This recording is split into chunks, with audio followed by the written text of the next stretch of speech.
السلام علیکم ورحمۃ اللہ وبرکاتہ۔ آج ہم اگلا لیسن پڑھیں گے۔ دعائیں پڑھ لیں آپ لوگ۔ رب اشرح لی صدری ویسر لی امری واحلل عقدۃ من لسانی یفقهوا قولی واجعل لی وزیرا من اہلی رب زدنی علما اللہم فقہنا فی الدین آمین ثم آمین یا رب العالمین۔ یا معلم آدم و ابراہیم علمنا، یا مفہم سلیمان فہمنا، آمین۔ اچھا جی، ہم پڑھیں گے آج حروف نسویہ، پہلے ان کی ادائیگی کا طریقہ اور پھر انشاءاللہ تعالی ہم ان کی غلطیاں جو ہیں وہ اور ان کی اصلاح کا طریقہ، ٹھیک ہے۔ سب سے پہلے ہم دیکھتے ہیں اور حروف نسویہ کون سے حروف ہیں؟ وا، ذال اور ثا۔ حروف نسویہ زبان کی نوک اور مسوڑوں کے قریب سے نکلنے والے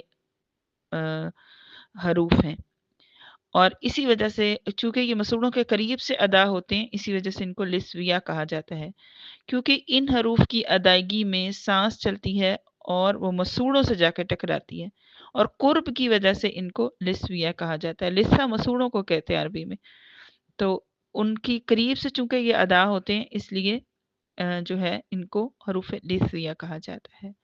خیال یہ رہے کہ نوک زبان ثنایا سفلا سے نہ لگے جب ہم ان کی ادائیگی کریں، ورنہ سیٹی پیدا ہو جائے گی۔ یہ تینوں حروف زبان کی نوک کو ثنایا علیہ کے اندرونی کناروں کے ساتھ نرمی سے لگانے سے ادا ہوں گے۔ وا کی ادائیگی میں اقصی لسان اٹھے گی۔ اقصی لسان زبان کا وہ حصہ ہے جو بالکل پیچھے ساتھ جڑا ہوا ہے، جس کو ہم زبان کی جڑ بھی کہتے ہیں، جو اوپر ہمارا نرم تالو ہے جس کو قوا کہتے ہیں، اس کے جو نیچے کا حصہ ہے زبان کا، اس کو اقصی لسان بولتے ہیں۔ اور وسطی لسان تالو کو جا کے ڈھانپ لے گی، یعنی زبان پیچھے سے بھی اٹھے گی اور درمیان سے بھی جا کے اوپر تالو کو لگے گی۔ ان تینوں کی آواز مخرج سے نرمی سے نکلتی ہے۔ فرق کیا ہے تینوں کے اندر؟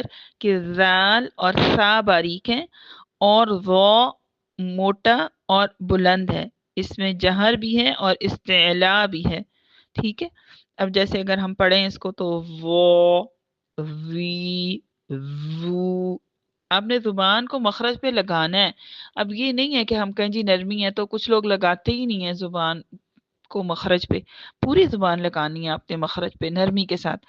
وہ، وی، وو، او، ایو، او۔ اور جو ذال ہے اس کی آواز باریک ہے اور جہر کی وجہ سے بلند بھی ہے۔ سانس نہیں ہوگی اس کے اندر، سارا سانس جو ہے وہ آواز بن جائے گا۔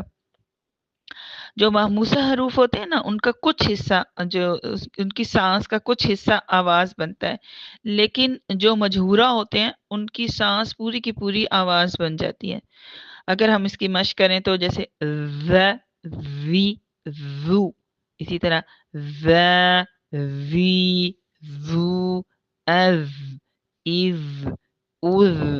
جیسے سا نہ سا کے اندر اب ہمس ہے، یہ ہمس کی وجہ سے باریک اور پست ہوگا استفال کی وجہ سے، ٹھیک ہے۔ اب ہم اس کو پڑھیں گے تو ہم پڑھیں گے س، سی، سو۔ اب دیکھیں اس کی آواز آتی ہے ز، وی، زو، اس کی آ رہی ہے س، سی، سو، اس میں پستی ہے۔ اور اگر ہم س، سی، سو، ایس، اس، اس، ان حروف کو ادا کرتے وقت زبان ثنایا علیہ کے کناروں سے لگائیں گے، سرے سے نہیں لگائیں گے، جڑوں کی طرف نہیں لے کر جائیں۔ اور لسویہ اس لیے کہ مسوڑوں کے پاس سے ادا ہوتے ہیں اور مسوڑوں سے زبان کی نوک لگانا غلط ہے، نام قرب کی وجہ سے ہے۔ اب اصول کیا ہے؟ ثنایا علیہ مخرج نہیں کنارے ہیں۔ درست بات یہ ہے کہ زبان کی نوک کا ملنا یعنی تلامس، تلامس کہتے ہیں ملنے کو، ثنایا علیہ کے کناروں سے ہو اور زبان کی نوک معمولی سی دانت کے درمیان سے ظاہر ہو، پھر یہ حروف نرم ادا ہوتے ہیں۔ باہر نہیں نکالنی، اس لیے کہ دانت معمولی سے کھلے ہوتے ہیں، تو اس وجہ سے یہ تھوڑی سی باہر جو ہے وہ نکل آتی ہے۔ ان میں صفیر پیدا نہیں کرنی جو زا میں کرتے ہیں، جیسے زا اور زال، وہ تینوں مجہورہ ہیں۔ زا میں صفیر ہے، فرق مخرج کا ہے جو قائم رکھنا ہے اور دانتوں کے درمیان فاصلہ کم ہو، جبکہ لسویہ میں تھوڑا فاصلہ ہے،